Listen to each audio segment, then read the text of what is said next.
इंसान का व्यवहार। एक राजा था, उसने एक सपना देखा। सपने में उससे एक परोपकारी साधु कह रहा था कि बेटा, कल रात को तुम्हें एक विषैला सांप काटेगा और उसके काटने से तुम्हारी मृत्यु हो जाएगी। वह सर्प अमुक पेड़ की जड़ में रहता है। वह तुमसे पूर्व जन्म की शत्रुता का बदला लेना चाहता है।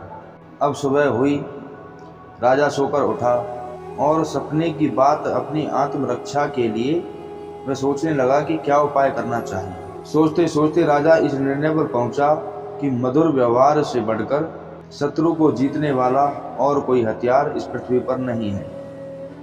उसने सर्प के साथ मधुर व्यवहार करके उसका मन बदल देने का निश्चय कर लिया।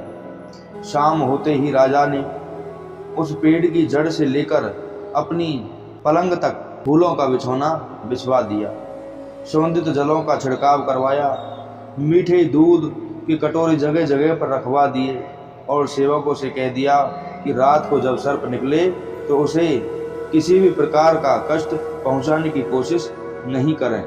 रात को सांप जब अपनी बाम्बी से बाहर निकला और राजा के महल की तरफ चल दिया, वह जैसे आगे बढ़ता गया, अपने लिए की गई स्वागत की व्यवस्था को देखकर बहुत आनंदित होता गया। कोमल बिछौनी पर लेटता हुआ, मन भावनी सुगंध का रसास्वादन करता हुआ, जगह जगह पर मीठे दूध के कटोरे रखे हुए थे, उसमें दूध पीता हुआ आगे बढ़ता गया। इस तरह क्रोध के स्थान पर संतोष और प्रसन्नता के भाव उसमें बढ़ने लगे। जैसे जैसे वह आगे चलता गया, वैसे ही वैसे उसका क्रोध कम होता गया। राजमहल में जब वह प्रवेश करने लगा तो देखा कि प्रहरी और द्वारपाल सशस्त्र खड़े हैं।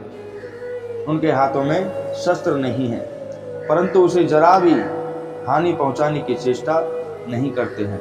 वह असाधारण सी लगने वाले दृश्य देखकर सांप के मन में स्नेह उमड़ आया।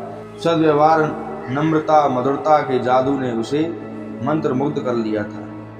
कहा वह राजा को काटने चला था, परंतु अब उसके लिए अपना कार्य असंभव हो गया।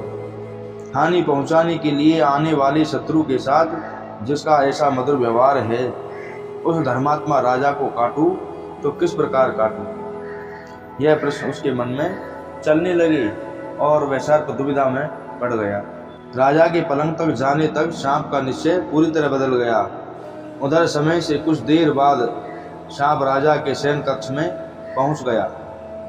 सांप ने राजा से कहा, राजन, मैं तुम्हें काटकर अपने पूर्व जन्म का बदला चुकाने आया था, परंतु तुम्हारे सौजन्य और सद्व्यवहार ने मुझे परास्त कर दिया। अब मैं तुम्हारा शत्रु नहीं, मित्र हूँ।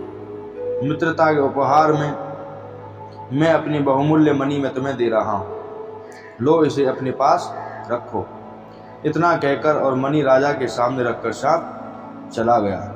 इससे दोस्तों हमें यह शिक्षा मिलती है कि इंसान अपने सद्व्यवहार, अपनी नम्रता, अपनी मीठी वाणी से किसी भी शत्रु हो या भाई बंधु कोई भी हो, जीत सकता है। बोलो जय श्री कृष्ण।